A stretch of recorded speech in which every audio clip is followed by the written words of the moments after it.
You're listening to And the Plot Thickens, an Authors on the Air radio network podcast.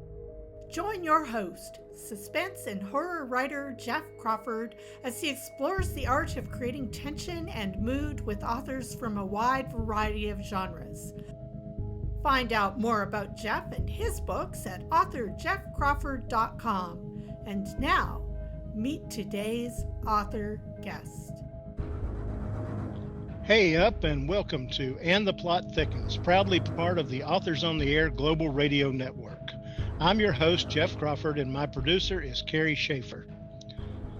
Excuse me. Today's guest is a physician as well as a writer of novels, of poetry, and of short stories. Welcome to the show, Dr. Edward Rosick. Thank you very much, Jeff. I'm glad to be here. Well, it's an honor to have you here, and I've looked forward to this one for a while. Well, thank you. There's a lot of things I want to touch on, and as you know, if you followed the show, most of it has to do with suspense and tension and edginess, because that's what we talk about. But I want to get a little bit off subject for just a second. For those who may not know, define speculative fiction.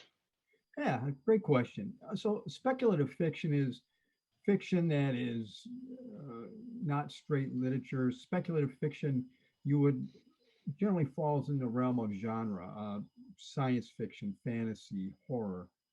But my writing has been all three of those and more. It's been a combination of those. So especially in my short stories and even in some of my poetry, it's been a mishmash. So I guess instead of saying mishmash, I use speculative fiction. It sounds more highbrow, I guess. Well, hey, whatever works, but I like that. I like that term, even though I looked it up, and I'm not sure I necessarily agree with the definition of it, but I've always liked the idea of speculative fiction because it's a wide open area. Yeah, absolutely. One of my favorite writers, living writers anyway, is Joe Lansdale. He hails from East Texas, and Joe writes a lot of speculative fiction. It's a lot of his work is set in East Texas because that's a lot of times what us writers do, right? We write about what we know, but it's his work spans the genres from westerns to horror to sci-fi to unclassifiable to speculative. Good deal, and I couldn't agree with you more. I like Mr. Lansdale very much. You being today's guest provides an opportunity that I'm not often afforded. And no, I'm not going to ask why my knee cracks and pops when I move it a certain way. That's all because of sins of a misspent youth. What I want to talk about first is I really like short stories, but I've never spoken with anyone who authors them. How difficult is it to build the level of suspense you're trying to reach for the reader in a rather limited amount of time? Oh, that's a great question. It's a challenge. It's probably why I started writing novels more, because it's easier in one sense. Not saying novel writing is easy, it's not, but it's easier in one sense because you have this huge palette.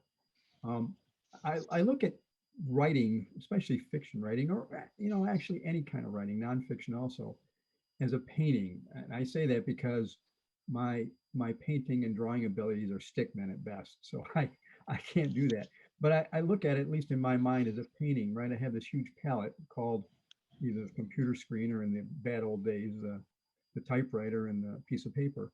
But on that palette, you have to make a picture. And so in short story writing, you have a very small palette, and you have to tell, at least if you're going to be good at it, you have to tell the story in a small area. Whereas a novel, your palette's huge, right? It's the Sistine Chapel. It's monstrous. So it's a challenge to do. I like both challenges. I like the challenge of trying to create this world in terms of a novel, but I also enjoy the challenge of trying to create an engaging story in 1,000 words, and 5,000 words, and 10,000 words. So I enjoy it. Is it?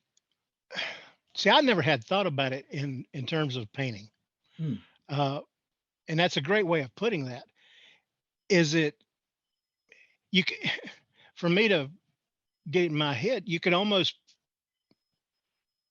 compare it to a portrait versus a mural. Absolutely. That's a great analogy. That's exactly what it is. So it's again, they both can be beautiful, but they're different pictures. They're different things. Right. I agree. Um, okay, this is my fun part that I get to do every single episode. Everyone who comes on this show gets asked the exact same question. And I ask it because I enjoy the answers because they're so varied every time. Mhm. Which is greater for the reader, the fear of the known or the fear of the unknown? And I want you to weigh in, especially on this, because as a doctor, you deal with people who are scared to death of the unknown constantly. So I thought you might have a even deeper perspective on that.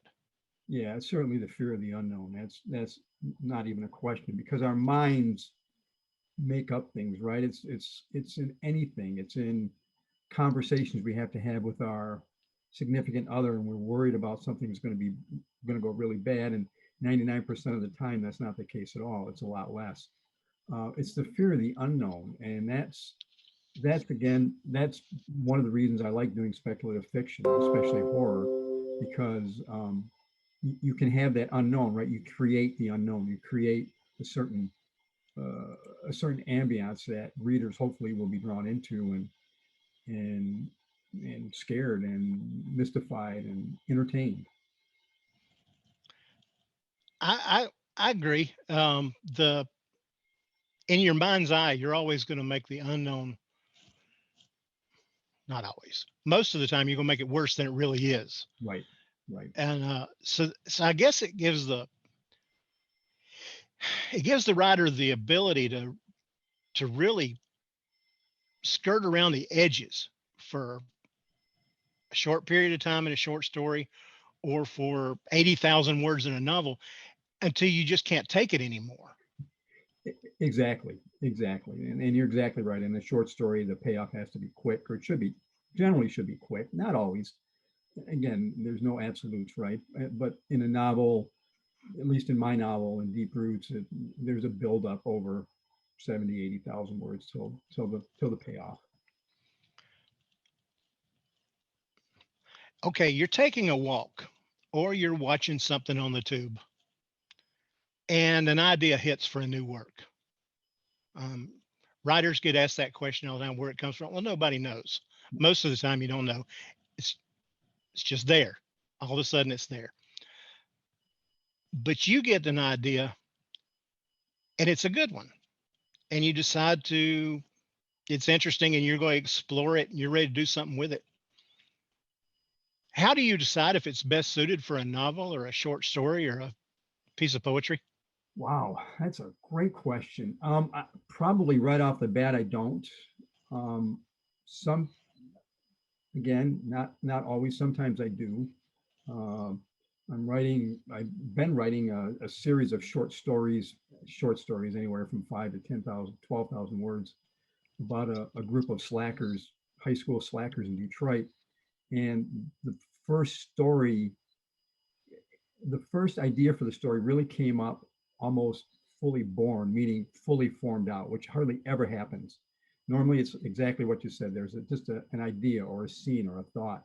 Whereas this story came out almost fully formed. I knew it was going to be a short story, but most of the time, there's just an idea thinking, wow, that would be kind of cool. Let me put this down. Let me write it down. Let me put it in my computer and go back in a day or a week or a month or whenever and see if anything is germinated from that idea.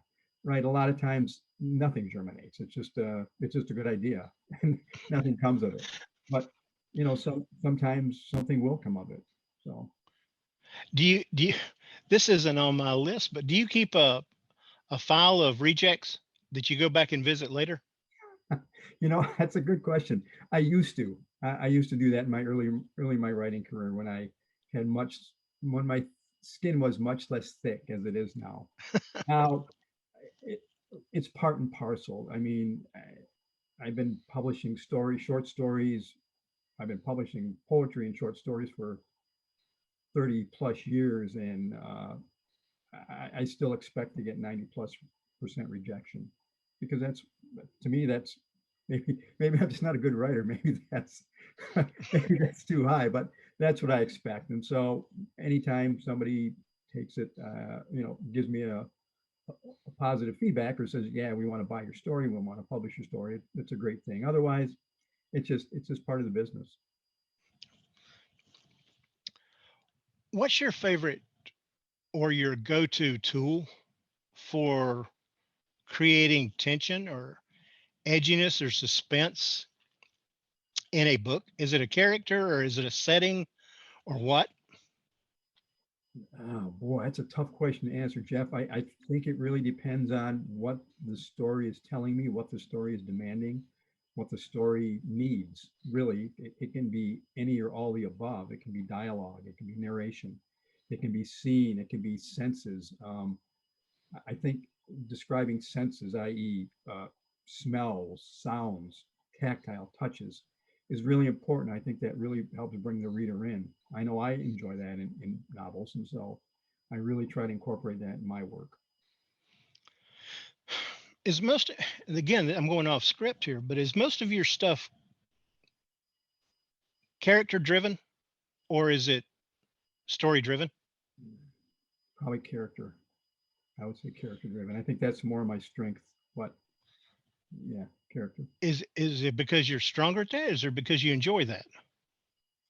Ooh, I don't know. I mean, I enjoy what I'm strong in. I think most of us do. I like to push myself, but it's probably because that's what I enjoy reading. I enjoy reading character-driven stories. Well, good, So good deal. Um, for you, what is the hardest part about writing? time, time management, sitting down, writing, just having the time to do it, having the willpower to sit and write, sit in front of the computer and write something, whether I write one page, 10 pages, or one sentence. That's the hardest part, because when it's a one sentence day, and there are those days, Mhm. it's frustrating as all heck. It really is. Yeah. But I just try to go with it and take it from there. Do you outline? No, I don't. That's a great question. I've had that from other people ask me that. I wish I could. I really, I've tried to outline. I've tried really hard. It never worked. I've said the exact same words.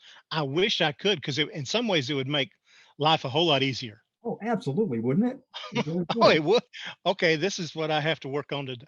But Right. I can't do it. Right. I can't. One, I can't see far enough into the future, and two, I'm going to change about 400 things before I get to what I'm supposed to have done.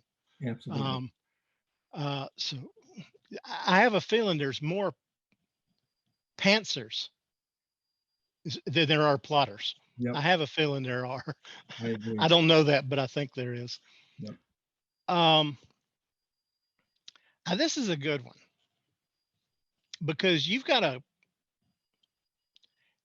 and I'm not saying you can't do both, because you are, but you had a really, really intense, good career other than writing as a physician. But was there a particular reason or inspiration for you to become a writer? I've always been a writer. I've been writing since I was 5 years old. Somewhere, Really? somewhere in the basement, in the tubs that we all have, there's a book of poetry I wrote when I was 5 years old. So I've been writing forever. So I was a writer.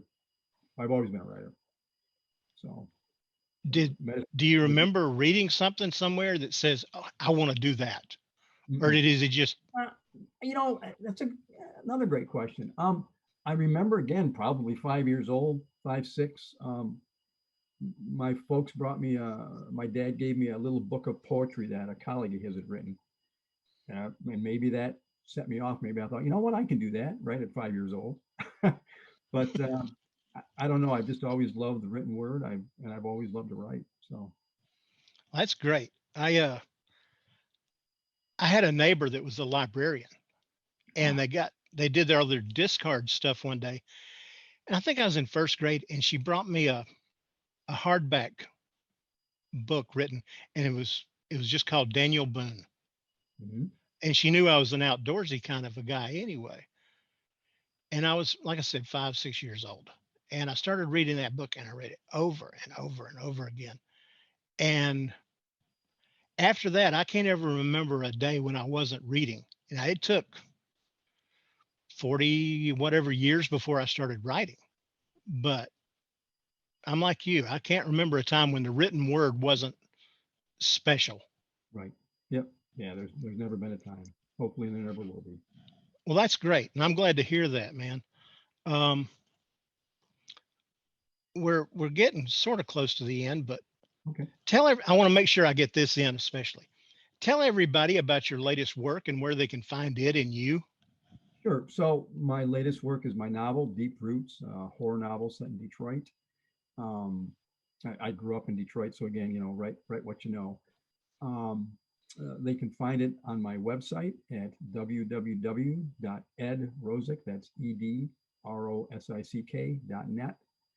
They can find it there. They can read the first chapter there for free. And actually every month I'm putting up a free short story. So if you want to read it, jump online and read some of my old short stories. Good deal. Have you got something in the works for a second novel coming along? I do actually. I'm about 40 plus thousand words into my next novel. So I was hoping to have it done by New Year's. Again, hoping one hand, do something in the other, see what feels like. I'm trying, Jeff. I'm trying to get that thing, at least the first draft done. I'm the kind of guy, unlike Joe Lansdale, who says he writes and really doesn't revise much. I'm the kind of guy who writes and then goes back and revises a lot. So I want to get that first draft done and then go back and polish it up and revise it. Good deal. I'm sure me and everybody else will be looking forward to it. Are you familiar with Shelby Foote? He was a writer, died about 4, 5, 6 years ago. He wrote a 3-volume set on the Civil War. Oh, It's wonderful, wonderful. And it took him 27 years to write it. oof. He wrote 500 words a day with a dip pen, and he would write it. And he said it because it taught him patience. It made him write every word perfectly the way it's supposed to be. And he would go out, take a walk, come home, eat lunch, and go back and look at it again, type it up, put that page on the stack. Next day, he'd write another 500 words. Wow. And he did that same routine every day for 27 years till he got it written. So, yeah, I set those same kind of personal goals. But when I hear about stories like 27 years, man, a few weeks ain't gonna matter. Exactly. I don't beat myself up nearly as much as I used to. If I don't make the deadline, I don't make the deadline. Stuff happens. No. All it matters is that you remember that Rome wasn't built in a day, but it was built. Absolutely. So, Dr. Edward Rosick, thank you for your work. It's terrific what I've read of it, and I can't wait to read more. And I hope when the next novel comes out, or just whenever you want to, you'll come back and have another conversation. I'd love to, Jeff. I love stuff like this. You're a great host. Thank you. Well, thanks. It's been a treat. This has been another installment of And the Plot Thickens. I'm Jeff Crawford, and you can find me on Instagram, TikTok, Facebook, and on the And the Plot Thickens Facebook page. If you want to know more about the books that I've written, all are available through Amazon. Read a book and tell everybody that you read it. Reviews do matter. Join us next time for another interesting conversation with another fascinating author. And AM, hang in there, buddy. We're all pulling for you.